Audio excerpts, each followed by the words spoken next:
A remarkable new study came out this week from researchers at Yale University, the University of Florida, and the University of Maryland.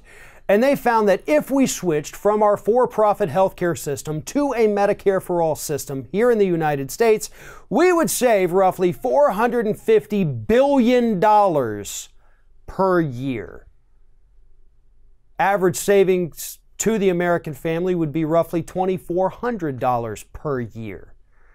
So you, your family, you get $2,400 extra dollars in your pocket each year, which is more than any of you out there who aren't in the top 5% are getting from the Republican tax cut, by the way. As a country, we're saving overall $450 billion. That's $450 billion that can be spent on other things to help boost the economy. And when added with other information from other studies, we also find out that Medicare for All could save as many as 68,000 lives each year. So, I think the question is very simple. Do we stick with the current program that costs us hundreds of billions of dollars a year, denies people care, forces them to ration their medicine, and due to a lack of care or lack of coverage, 48,000 people a year die? Or do we save $450 billion a year, save 68,000 lives per year, and every single person in this country can go to the doctor whenever they want for whatever they want to go for? That's a no-brainer. It's such a no-brainer that you would either have to be stupid or paid off to not pick the Medicare for All option. I'm sorry, but that's what I'm going with right now. If you don't support that plan, it's either because you have no understanding of what's happening in the world, or two, you're being paid to not support it. Those are our options at this point, folks, because study after study after study, including the Republican-funded studies, by the way, if we all remember the ones from the Koch brothers, every one of them says it saves us money. Every one of them says it saves lives. Again, including the ones Republicans tried to put together to show how bad it was. They accidentally showed how great it was. $2 trillion savings over 10 years, according to the Republican study. There's no other way to slice it. This conversation should be over.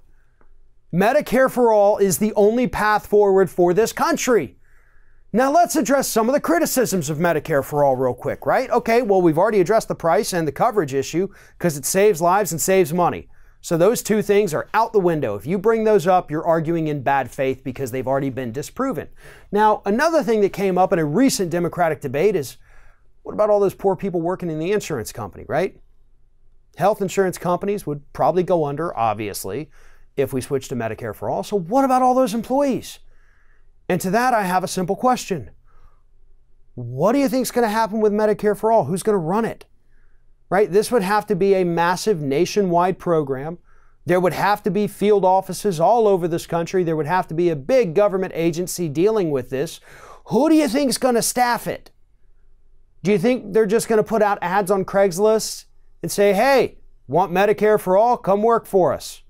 No, probably what's going to happen, because this would be the only smart thing to do, would be to pull people from the health insurance industry who already know what the heck they're doing. You give them good, decent government jobs, good paying jobs that support a healthy middle class. That's where those people go. Obviously, you cannot take all of them. So yeah, there's going to be a little bit of a transition. There's going to be some people without jobs. But I'm sorry, I would rather see, and perhaps the government could even offer some kind of severance package and program, to help these people till they find a new job so that nobody's destitute. That's also an option, a very easy option. But nonetheless, I hate to say it this way, but I would rather see a couple thousand people have to go look for a new job than 48,000 people die. Maybe that's just me. Maybe I'm crazy for thinking that. But I think a few thousand people having to go find a new line of work is a better option than buying 48,000 coffins for people's loved ones. Hey everyone, you know what this is. It's the end screen, where I'm supposed to beg you to like, comment, share, and subscribe for more content from Ring of Fire. But what I really want to do is ask you to consider becoming a member for more exclusive content and perks, including early access videos and exclusive videos. Check out the link in the description or go to youtube.com/theringoffire/membership.